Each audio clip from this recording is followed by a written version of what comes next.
नमस्कार। आज हम आपको सुनाने जा रहे हैं निर्मला का 16वां भाग। तो चलिए शुरू करते हैं। महीना कटते देर न लगी, विवाह का शुभ मुहूर्त आ पहुंचा। मेहमानों से घर भर गया। मुंशी तोताराम एक दिन पहले आ गए और उनके साथ निर्मला की सहेली भी आई। निर्मला ने बहुत आग्रह न किया था, वह खुद आने को उत्सुक थी। निर्मला की सबसे बड़ी उत्कंठा यह थी कि वर के बड़े भाई के दर्शन करूंगी और हो सकता हो तो उसकी सुबुद्धि पर धन्यवाद दूंगी। सुधा ने हंसकर कहा, तुम उनसे बोल सकोगी क्या? निर्मला, क्यों, बोलने में क्या हानि है? अब तो दूसरा ही संबंध हो गया, और मैं न बोल सकूंगी तो तुम तो हो ही। सुधा, न भाई, मुझसे यह न होगा। मैं पराये मर्द से नहीं बोल सकती, न जाने कैसे आदमी हो। निर्मला, आदमी तो बुरे नहीं हैं, और फिर उनसे कुछ भी विवाह तो करना नहीं, जरा सा बोलने में क्या हानि? डॉक्टर साहब यहाँ होते तो मैं तुम्हें आज्ञा दिला देती।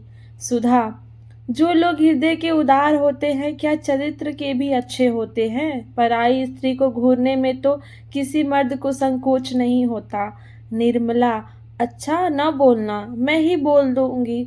घूर लेंगे जितना उन्हें घूरते बनेगा। बस अब तो राजी हुई। इतने में कृष्णा आकर बैठ गई। निर्मला ने मुस्कुराकर कहा, सच बता कृष्णा, तेरा मन इस वक्त क्यों उचाट हो रहा है? कृष्णा, जीजा जी बुला रहे हैं, पहले जाकर सुन आ। पीछे गप्पे लड़ाना बहुत बिगड़ रहे हैं। निर्मला, क्या है, तूने कुछ पूछा नहीं? कृष्णा, कुछ बीमार से मालूम होते हैं, बहुत दुबले हो गए हैं।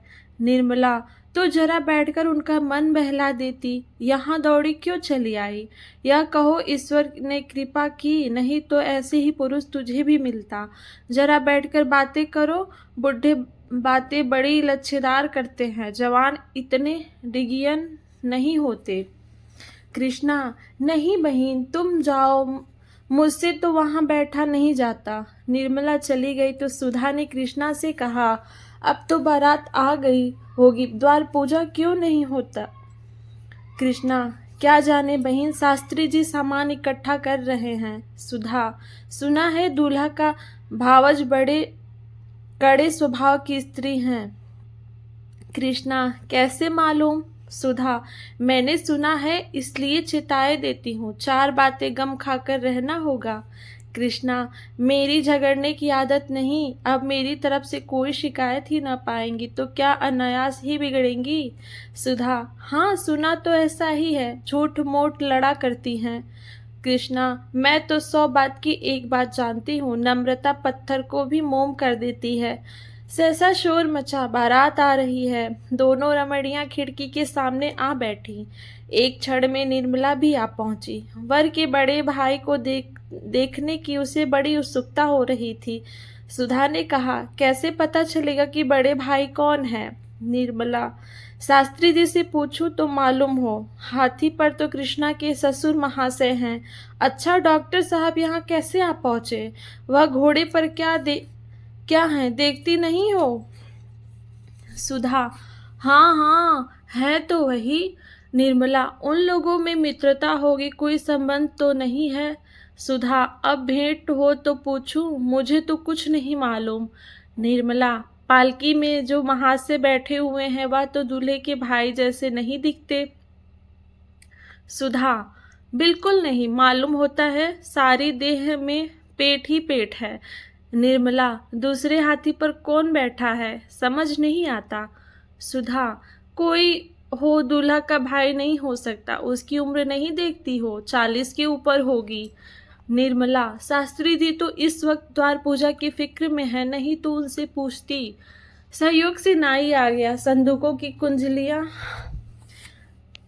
निर्मला के पास ही थी। इस वक्त द्वारचार के लिए कुछ रुपए की जरूरत थी, माता ने भेजा था। यह नाई भी पंडित मोटेराम जी के साथ तिलक लेकर गया था। निर्मला ने कहा, क्या अभी रुपए चाहिए? नाई, हाँ बहन जी, चलकर दे दीजिए। निर्मला, अच्छा चलती हूँ, पहले यह बता, तू दूल्हे के बड़े भाई को पहचानता है? नाई, पहचानता काहे नहीं, वह क्या सामने है?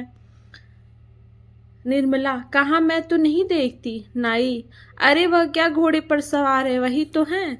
निर्मला ने चकित होकर कहा, क्या कहता है? घोड़े पर दूल्हे के भाई है, पहचानता है या अटकल से कह रहा है? नाई, अरे बहन जी, क्या इतना भूल जाऊंगा?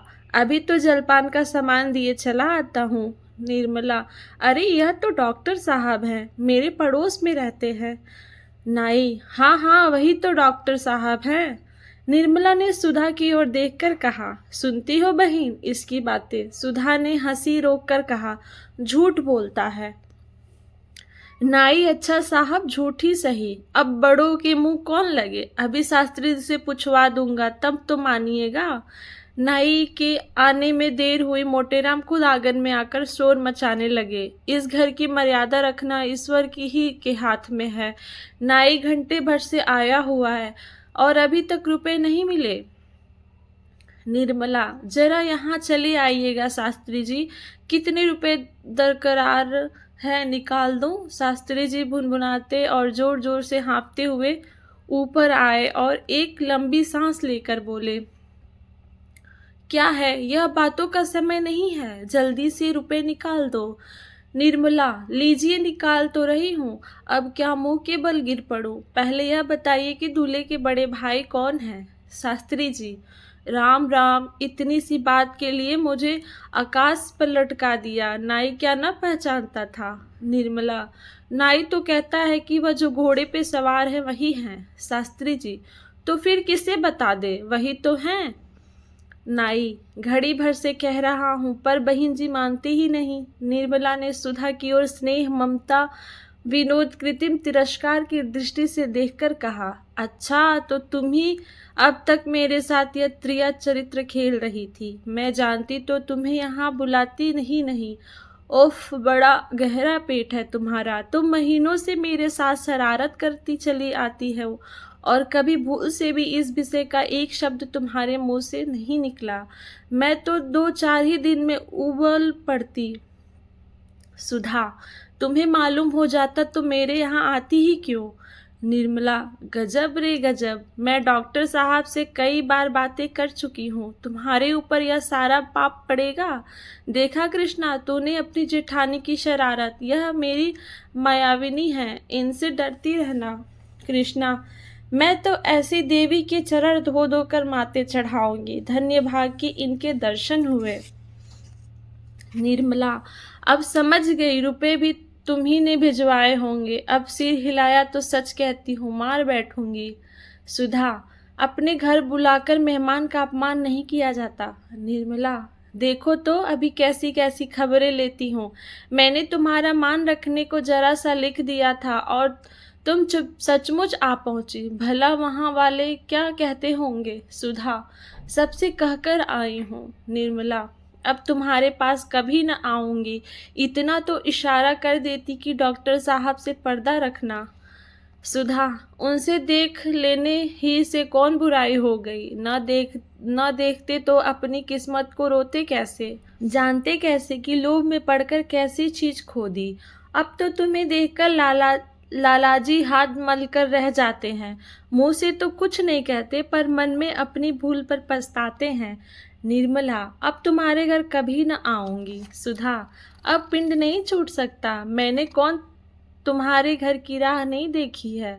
द्वार पूजा समाप्त हो चुकी थी। मेहमान लोग बैठ जलपान कर रहे थे। मुंशी जी की बगल में ही डॉक्टर सिन्हा बैठे हुए थे। निर्मला ने कोठे पर चिक की आड़ में उन्हें देखा और कलेजा थाम कर रह गई। एक आरोग्य, यौवन और प्रतिभा का देवता था, पर दूसरा इस विषय में कुछ न कहना ही उचित है। निर्मला ने डॉक्टर साहब को सैकड़ों ही बार देखा था, पर आज उसके हृदय में जो विचार उठे वे कभी न उठे थे। बार बार यह जी चाहता था कि बुलाकर खूब फटकारूं, ऐसे ऐसे ताने मारूं कि वह भी याद करे, रुला रुला कर छोड़ूं, मगर रहम करके रह जाती थी। बारात जनवासे चली गई थी। भोजन की तैयारियां हो रही थीं। निर्मला भोजन के थाल चुनने में व्यस्त थी। सहसा महरी ने आकर कहा, बिट्टी तुम्हें सुधा रानी बुला रही हैं, तुम्हारे कमरे में बैठी हैं। निर्मला ने थाल छोड़ दिए और घबराई हुई सुधा के पास आई, मगर अंदर कदम रखते ही ठिठक गई। डॉक्टर सिन्हा खड़े थे। सुधा ने मुस्कुराकर कहा, लो बहन, बुला दिया, अब जितना चाहो फटकारो, मैं दरवाजा रोके खड़ी हूँ, भाग नहीं सकते। डॉक्टर साहब ने गंभीर भाव से कहा, भागता कौन है, यहाँ तो सिर झुकाए खड़ा हूँ। निर्मला ने हाथ जोड़कर कहा, इसी तरह सदा कृपा दृष्टि रखिएगा, भूल न जाइएगा, यह मेरी विनय है। अगर वीडियो अच्छा लगा हो तो चैनल को सब्सक्राइब और वीडियो को लाइक कर दें। धन्यवाद।